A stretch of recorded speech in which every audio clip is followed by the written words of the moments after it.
এই যে একটা টেক, এই একদম পারফেক্ট জায়গা বাঘের জন্য। মানে এখানে যদি বাঘ বসে থাকে আর যদি কোনো নৌকা, আমরা যেমন এই পাশ দিয়ে যাচ্ছি, এখান থেকে যদি আমাদের নৌকার উপর ঝাঁপিয়ে পড়ে আমাদের তুলে নিয়ে যায়, আমাদের কোনো লাইন নেই বাঁচা। মানে কথা বলে কেন গম্ভীর মেরে থাকে জঙ্গলটা, তখন বোঝা যায় যে মানে বাঘ এসছে। এখানে বাঘ আছে এলাকায়, এখানে বাঘ আছে, আমাদের পাশেই আছে। তখন নিচের থেকে নৌকায় যে রয়েছে সে একবার হাঁক দেবে যে আওয়াজ ভালো শোনা যাচ্ছে না, তোরা ওখান থেকে বেরিয়ে যায় বা তোমরা ওখান থেকে বেরিয়ে এসো। নমস্কার, সুন্দরবন অলিগলিতে নতুন একটা ভিডিও। সুন্দরবন অলিগলি সবসময়ের জন্য মানুষকে ভয়ের ভিডিও দেখায়, বাঘে ধরছে, কুমিরে ধরছে, ভূতে ধরছে, কিন্তু এই ভয়ের বাইরে গিয়েও আমরা নতুন একটা ভিডিও আপনাদের সামনে তুলে আনার চেষ্টা করছি। কতটা কি ভালো হচ্ছে আপনারাই বিচার করবেন, বিচারক আপনারা। তো আজকে ভিডিওটা হবে সুন্দরবনের সৌন্দর্যের উপরে, মানে সুন্দরবন কতটা সুন্দর, সুন্দরবন কীভাবে সুন্দর দেখায়, সুন্দরবন কীভাবে ঘুরে দেখলে আমরা সুন্দরবনটাকে ভালোভাবে উপভোগ করতে পারবো। তো সুন্দরবনের সবথেকে মানে ভালো জিনিস হলো বা সবথেকে দেখার জিনিস হলো, মানে আমার দিক দিয়ে আমি ব্যক্তিগত মতামত নিয়ে বলছি, আমার ব্যক্তিগত মতামত হলো সুন্দরবনের উঠে মানে সুন্দরবন পাড়ে উঠে সুন্দরবনে হেঁটে চলে যে সৌন্দর্য বা সুন্দরবন হেঁটে বেরিয়েই যে সব কিছু ধরে রাখা যাবে, মানে মনে রাখা যাবে সেটা নয়। সুন্দরবনের আশপাশ দিয়ে যে নৌকাগুলো ঘোরে, সেই নৌকাগুলোতে ঘুরতে সব থেকে বেশি আনন্দ মনে হয়।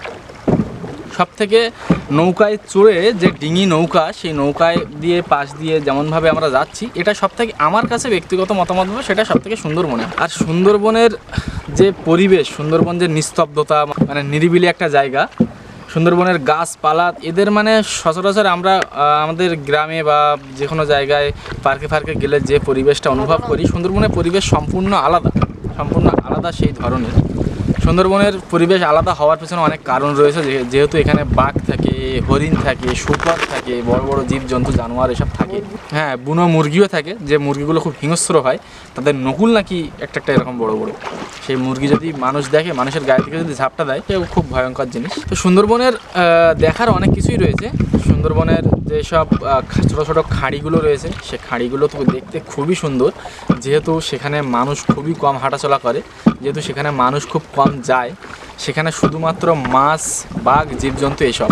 সুন্দরবনে যারা ঘুরতে আসে বা আমরা যারা আসি, আমরা এই যে লাজুকতম প্রাণীর কাছ থেকে শুনেছি যে কীভাবে আমরা বুঝবো যে সুন্দরবনের কোথায় বাঘ থাকে, বা কিভাবে বুঝবো যে বাঘের চলাচল, মানে সুন্দরবনের সৌন্দর্য দেখতে গিয়ে আমরা একটু বাঘের চলাচলের দিকে এগিয়ে যাচ্ছি, কারণ সেটাও একটা সুন্দরবনের সৌন্দর্যের একটা মানে ভাগ। সুন্দরবনের সৌন্দর্য যেমন গাছপালা, পশু পাখি ইত্যাদি নিয়ে আছে, মানে মানুষজন, নদী নালা বা নৌকা, মাছ ধরা, তার সঙ্গে একটা জিনিস যেটা না বললেই নয়, সেটা হলো বাঘ।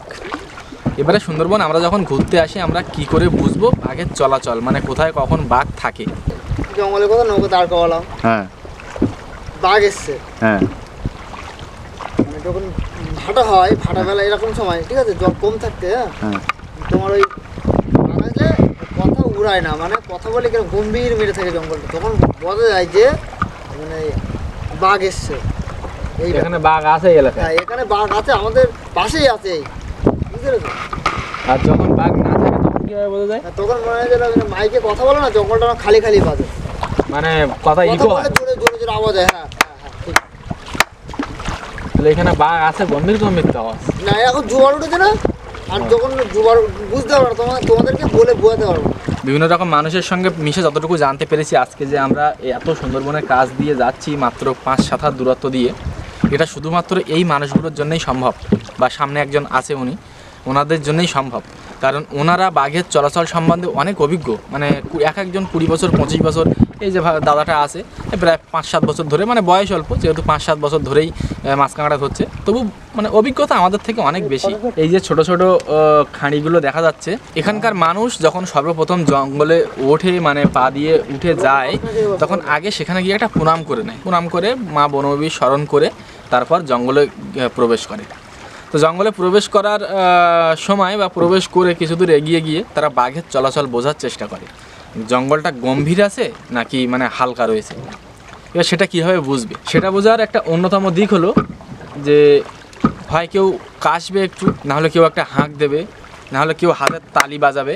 এগুলো যদি ফিডব্যাক চলে আসে, তাহলে ইকো হয়। আমরা যেটা বলি, তো জঙ্গলটা যখন হাতের তালি মারা হয় জঙ্গলে উঠে, সেটা যদি ফিডব্যাক আসে বা সেটা যদি ইকো হয়, তাহলে বুঝতে হবে জঙ্গলটা হালকা রয়েছে। এটা এখানকার মানুষের আর কি মানে বিশ্বাস বা এখানকার মানুষের ধারণা, যে যেভাবে বোঝে। কিন্তু অনেকে অনেক কিছু মতামত এখানে কমেন্টে দিতে পারে। তো আপনারা আপনাদের মতামত অবশ্যই জানাতে পারেন। এটা আপনাদেরই মতামত জানানোর জন্যই ভিডিওটা বানানো।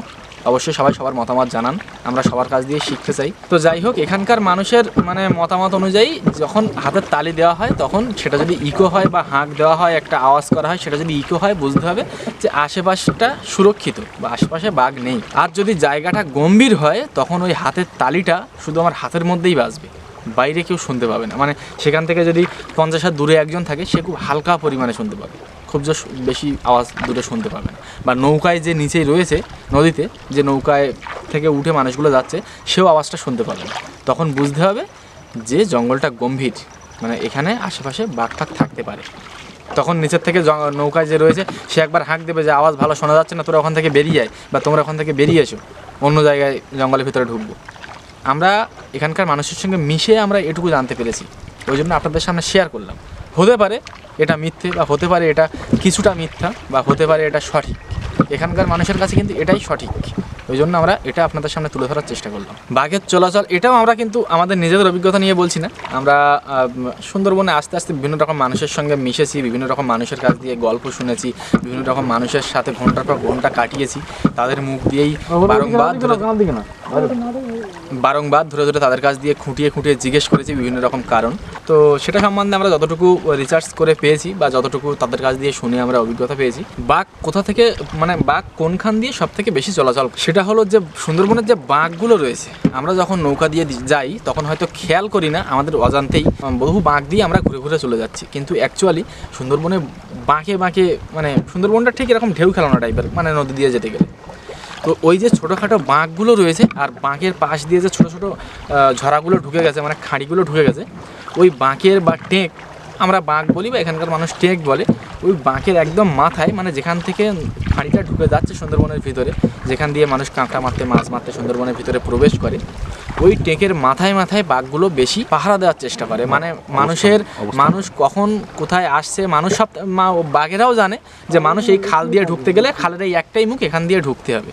আর বাঘ চেষ্টা করে বাঘ ওই টেকের মুখে বসে থাকার, মানে ঢোকার মুখেই অ্যাটাক করে ওখানে বসে থাকে বা লুকিয়ে থাকে। বাঘ লুকিয়ে থাকলে সবাই বলে যে বাঘ লুকিয়ে থাকলে বোঝার কোনো উপায় নেই, কারণ বাঘের গায়ের রং সুন্দরী গাছ বা গরান গাছের পাতা যখন পেকে যায়, হলুদ হয়ে যায়, বা হেতাল গাছের পাতা, হেতাল গাছের ভিতরে বসে থাকলে দেখাই যাবে না। সুন্দরী গাছ বা গরান গাছের ভিতরে যদি বাঘ বসে থাকে, এমনভাবে ওর গাছের পাতার সঙ্গে মিলিয়ে যায়, বোঝার কোনো উপায় থাকে। তো এই যে দেখতে পাচ্ছেন, এটা হচ্ছে একটা বাঘের টেক। এই টেকের উপরে বাঘ যদি বসে থাকে আর এই ছোট ছোট নদী দিয়ে যদি নৌকা ঢোকে, আর ঠিক সেই সময়ই বাঘ ওই নৌকার উপর থেকে মানুষ তুলে নিয়ে যাওয়ার জন্য চেষ্টা করে। আর বাঘ সবসময় চেষ্টা করে বাঘের আয়ত্তের মধ্যে যদি সেই মানুষটা বা সেই নৌকাটা থাকে, তখনই বাঘ শিকার করার চেষ্টা করে। দেখা যাচ্ছে আমরা 30-40 হাত দূরে থাকলাম বা একটা নৌকা 30-40 হাত দূর দিয়ে যাচ্ছে, বাঘ তখন কিন্তু আক্রমণ করবে না। এই যে একটা টেক দেখুন, এখানে পুরো পরিষ্কার একদম প্লেন, না আছে কোনো মানুষের পায়ের ছাপ, না আছে কোনো মানে কোনো রকম কোনো দাগ নেই। মানে এখানে বাঘ যদি বসে থাকে, আমাদের কারোর ধরার ক্ষমতা নেই যদি পেছন দিক দিয়ে আসে হামলা করে। তো এরকমভাবেই বাঘ শিকার করার চেষ্টা করে। এই যে ছোট ছোট খাঁড়িগুলো যাচ্ছে, এর ভিতর দিয়ে জোয়ারের সময় হামেশাই নৌকা ঢুকে যায়। তো বাঘ সবসময় চেষ্টা করে, এই যে একটা টেক, এই একদম পারফেক্ট জায়গা বাঘের জন্য। মানে এখানে যদি বাঘ বসে থাকে আর যদি কোনো নৌকা, আমরা যেমন এই পাশ দিয়ে যাচ্ছি, এখান থেকে যদি আমাদের নৌকার উপর ঝাঁপিয়ে পড়ে আমাদের তুলে নিয়ে যায়, আমাদের কোনো লাইন নেই বাঁচার, মানে আমাদের কোনো ক্ষমতা নেই যেখান থেকে আমরা বেঁচে ফিরে যাব। আর বাঘ সবসময় চেষ্টা করে, আমাদের এই সময় বিপদ হওয়ার সবথেকে বেশি আশঙ্কা, কারণ আমরা এখন প্রায় জঙ্গলের থেকে 8-10 হাত দূরত্বে রয়েছি। এটা হচ্ছে বাঘের আয়ত্তের মধ্যে, আমাদের বাঁচার আয়ত্তের মধ্যে নেই, এটা বাঘের আয়ত্তের মধ্যে। আর বাঘ সবসময় সুযোগ খোঁজে এই আয়ত্তটা সুযোগ পাওয়ার আশায়। আমরা যদি 20 থেকে 30 হাত দূরত্বে থাকি, তখন এটা বাঘের আয়ত্তের বাইরে, তখন কিন্তু বাঘ কোনো রকমেই সাড়া শব্দ বা শিকার করার কোনো রিস্ক নেবে। তো বাঘের চলাচল বা বাঘ কোথায় বেশি থাকে, এরকম টেক বা বাঁকে বাঁকে বাঘ বেশি থাকে। আর সব থেকে বাঘ কোথায় বেশি থাকে জানেন? হেতাল বনের ভিতরে। হেতাল বনের ভিতরটা এত ভয়ঙ্কর, এত গম্ভীর যে ওর ভিতরটা এক হাত দূরে যদি টর্চ লাইট যদি মারা হয়, এক হাত দূর অবধি লাইটের আলো প্রবেশ করে না। আমরা এটা জানতে পেরেছি কোথা থেকে জানেন? যারা মাছ কাঁকড়া ধরতে যায় তারা আজ যেখানেই যাক না, হেতাল বনের ভিতরে কিন্তু ওরা যেতে চায় না, কারণ হেতাল বনের ভিতরে সব থেকে বাঘ বেশি থাকে। মানুষ যদি শিকার করে সেই মানুষকে টেনে নিয়ে হেতাল বনের ভিতরে গিয়েই মানে খাওয়া দাওয়া করে। তো আপনারা ভিডিওটা দেখে আশা করি বুঝতে পেরেছেন বাঘের চলাচল, বাঘের উপস্থিতি বা বাঘ কোথায় বেশি থাকে সেটা আমরা বোঝানোর চেষ্টা করেছি যতটুকু পেরেছি, যতটুকু আমরা জেনে বোঝানোর চেষ্টা করেছি আপনাদেরকে। আপনারা আপনাদের মতামত অবশ্যই কমেন্টে জানাবেন, কমেন্ট করবেন, লাইক করবেন, একটা শেয়ার করবেন, পরবর্তী ভিডিও বানানোর জন্য আমাদেরকে একটু উৎসাহিত করবেন। নমস্কার।